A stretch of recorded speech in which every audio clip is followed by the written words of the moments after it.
I think it would be good for the world. Next up, riding on empty.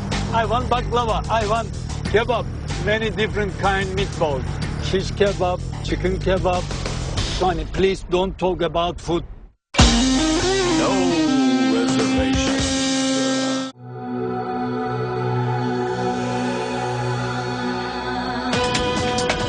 The hours before dawn are usually a quiet time in Istanbul, as in most cities. But I'm visiting during the holy month of Ramadan. For practicing Muslims, that means a total fast from dawn to dusk every day for around 28 days. Not a sip of water, not a bite of food, and we're only in week 2. So for working Muslims in particular, that means a very early rise for breakfast. We are going to eat sahur. Sahur means midnight eating in the morning. Meet Ishan, Muslim, working taxi driver, historian, guide, entertainer, critic, jack of all trades, and character. It's 4:30 in the morning, and no way I'm up at this hour, but for Ishan, this is his regular routine for the rest of the month. Even hungry and sleep-deprived, he can't help but do what he does so weird and so well. Behind this wall, the Greek church. This is Jewish hospital on the right side. This is the Bulgarian church, about 100 years old, completely metal. Döner kebab. This is it. Last chance to eat or drink anything until after dark. This is my food until evening 8 o'clock. There are a surprising number of people already up and out at this hour. First prayers of the day come right after this meal.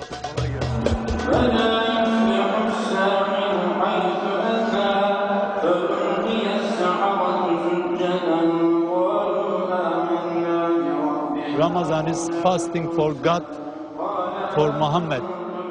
Little bit less work, little bit more religious thinking.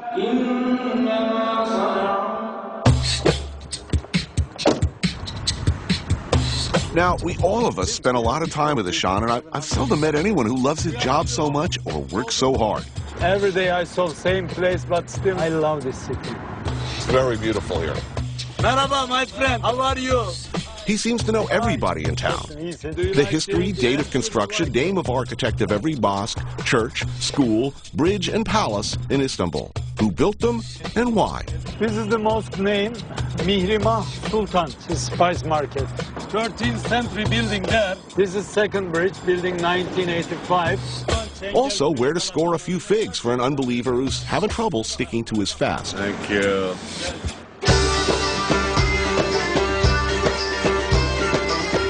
Let's go like real taxi drivers.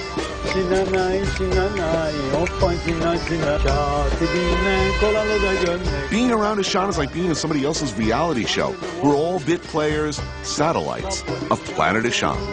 Hello, my friend. Welcome to my Rolls Royce. And Frenchman shouting, "Ooh la la, help! Ooh la la, ooh la la!" No money, no honey. Of course, my horse. Adamın kafasını bozuyorsun. Yeah, like he said. For sure, we saw the sights, and they were worth seeing. Tony, this is the Blue Mosque, is the 6th minaret. I love this mosque. A visit to the Blue Mosque is pretty much obligatory and pretty damn impressive, if you ask me. But what will stick in my memory is the teenage tourist girl in bustier, high-riding hot pants, and the kind of 6-inch clear lucite heels that always say class. Worse, she was with her mom. I mean, would you wear like a Speedo to the Vatican? I mean, Mom, your daughter's dressing like she's going to work giving to motorists. Come on. You know, Mom, when you're taking your daughter to a mosque in the middle of service in a Muslim country, it's like, what are you thinking? Someone doesn't care. They should be care because people come here to pray. I'm sorry about that now. No, I agree. Wonderful. Getting crazy from hunger now. I want baklava. I want kebab, shish kebab, chicken kebab. Tony, please don't talk about food. Tony, do you like here? This mosque name is Sultan Ahmed. This is 12th century. This flag is color blood. Now you can see. Look. Can we go now? Come on, come on. Come on, Tony, come on. We are seeing a lot of plates, more plates. Over there, this is cistern, Tony. This is the building 6th century, 542 the years. Inside, 360 column, 12 by 12. Incredible, like a magic inside. I wandered the Basilica cistern for a while, the massive atmospheric subterranean space that used to store the city's water supply. It's really something to see.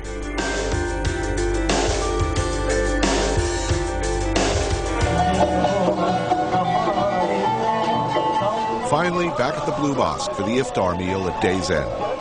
Follow the smell of burning meat. Sometimes after I've been traveling a lot into many different places, I forget for a moment where I am. When people are friendly and English is common like here, things start to lose their foreignness. One place becomes like another. Families, parents with kids, familiar Western brands. I feel both at home and nowhere in particular. But then something, some small detail, a sound, a smell of something cooking, brings things back into focus. Once again, I'm outside, looking in. The call to prayer signals the end of today's fast. So how's that feel? Good? My headache is getting slowly gone. So do you load up on food on the way home? Or are you going to stop and get a doner kebab? Tonight also, yeah. First a few days is not easy, but now stomach get used to it. First 3-4 days, Hard. you will be more headaches. Well, I feel better. Thank you, Allah. Riding around with Ishan, it was easy to read his comic patter and sense of humor as being a common denominator with so many cabbies everywhere. But he's not from everywhere. His is a very modern, particularly Turkish sensibility. Devout, yet tolerant in his faith. Oh, yeah. Next, some true heavy metal thunder. You don't stay in business long by poisoning your neighbors. No reservations.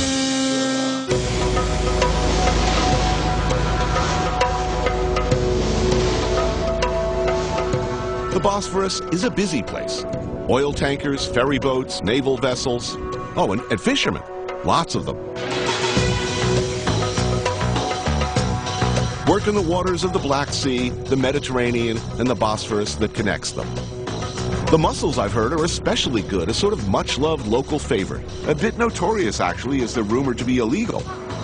Mussels filter heavy metals out of industrial waterborne waste materials and solvents, the kind you get from, well, oil tankers and ferries and naval vessels. And they tend to store them away until you eat them. But a black market of impromptu itinerant mussel vendors selling seafood of unknown provenance with the very real likelihood of notes of mercury, cadmium, and lead in every mouthful, well, who could resist their siren song? I ask you. Nothing I like better than unlicensed seafood of indeterminate provenance. Oh, yeah.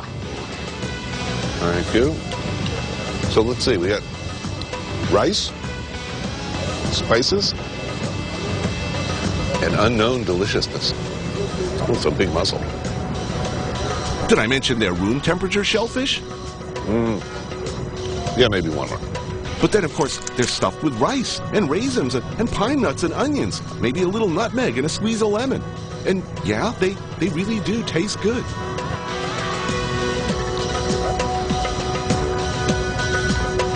I think they just keep coming until you stop them.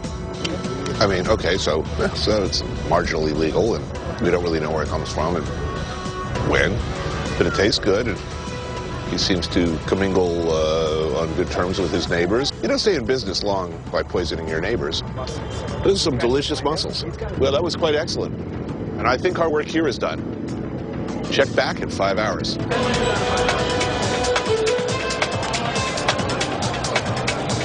Tonight, meze. What's that? It's something you see throughout much of the former Ottoman Empire, a sequence of tapas-sized small plates. Carefully orchestrated and not really a dinner for two type of a thing. Actually, it's kind of a more the better type of a thing. So Ezra's brought her friend Ozga. This place is like berserk. I mean, I see like every variety of people. Exactly. And there's a football game going on, which means a lot of people are at home watching TV. Okay. So this is how we do. We choose as many plates as we want. Oh, really? And they will bring them over. Oh, the white anchovies.